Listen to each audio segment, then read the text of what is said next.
Au commencement, Dieu créa le ciel et la terre. Or la terre était chaotique et vide.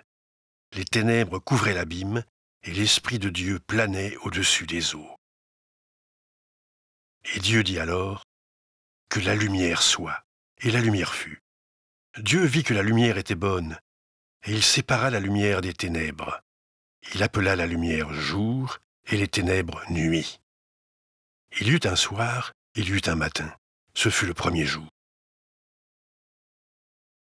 Puis Dieu dit, qu'il y ait une étendue entre les eaux pour les séparer. Et ce fut ainsi. Dieu appela cette étendue ciel. Il y eut un soir, il y eut un matin. Ce fut le deuxième jour. Puis Dieu dit, que les eaux d'au-dessous du ciel se rassemblent en un seul endroit pour que la terre ferme paraisse. Et ce fut ainsi. Dieu vit que c'était bon. Puis Dieu dit, que la terre se couvre de verdure, de l'herbe portant sa semence, et de chaque espèce d'arbre produisant du fruit, portant chacun sa semence partout sur la terre. Et ce fut ainsi.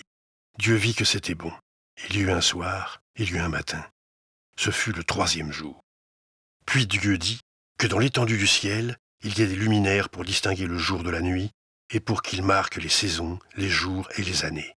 Que dans l'étendue du ciel, ils servent de luminaires pour illuminer la terre. Et ce fut ainsi. Dieu fit 2 grands luminaires, le plus grand pour qu'il préside au jour et le plus petit pour qu'il préside à la nuit. Il fit aussi les étoiles. Dieu vit que c'était bon. Il y eut un soir, il y eut un matin. Ce fut le 4e jour. Puis Dieu dit que les eaux foisonnent d'une multitude d'êtres vivants et que des oiseaux volent au-dessus de la terre dans l'étendue du ciel. Dieu vit que c'était bon. Et il les bénit en ces termes. Soyez féconds, multipliez-vous.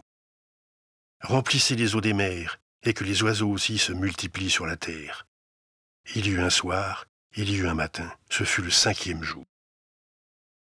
Puis Dieu dit que la terre produise chaque espèce d'êtres vivants, chaque espèce de bestiaux, de reptiles et d'insectes, ainsi que d'animaux sauvages. Et ce fut ainsi. Dieu vit que c'était bon. Puis Dieu dit, « Faisons l'homme de sorte qu'il soit notre image, qu'il nous ressemble. » L'Éternel Dieu façonna alors l'homme avec de la poussière du sol. Il lui insuffla dans les narines le souffle de la vie, et l'homme devint un être vivant. L'Éternel Dieu planta ensuite un jardin vers l'Orient, l'Éden. Au milieu de ce jardin, il y mit l'arbre de la vie et l'arbre de la connaissance du bien et du mal. Il y eut un soir, il y eut un matin. Ce fut le 6e jour. Alors l'Éternel Dieu plongea l'homme dans un profond sommeil. Il prit une de ses côtes et referma la chair à la place. L'Éternel Dieu forma une femme de la côte qu'il avait prise de l'homme, et il l'amena à l'homme. Alors l'homme s'écria, « Voici bien cette fois celle qui est os de mes os, chair de ma chair. » Nous venons d'écouter les premiers versets de la Genèse, le premier livre de la Bible, illustré sur cette broderie connue sous le nom de tapisserie de la création, une pièce exceptionnelle de l'art médiéval européen. De nombreux érudits ont essayé de lever le voile sur l'origine liturgique et artistique de cette œuvre. Mais aujourd'hui encore, de nombreuses questions restent sans réponse claire. La composition rappelle la distribution d'une grande mosaïque romaine. Autour de cette grande partie centrale, circulaire, se trouvent les 4 vents. Dans les coins, les 4 fleuves du paradis, le Pichon, le Tigre, l'Euphrate, et le seul qui est encore conservé, le Gihon. On observe ensuite 2 symboles de force, Samson et Hercule. La partie supérieure de la broderie représente l'année et les 4 saisons, l'été, l'automne, l'hiver et le printemps.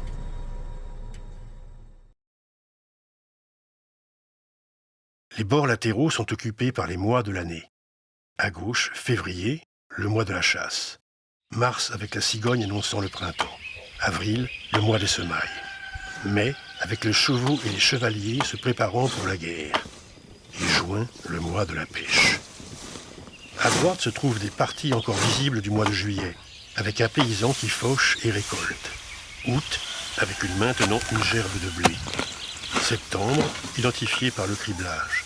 Et octobre, le temps des vendanges. Les représentations de dimanche, sur la gauche, et de lundi, sur la droite, sont encore conservées. Les autres jours de la semaine se trouvaient vraisemblablement au niveau de la partie inférieure de la broderie.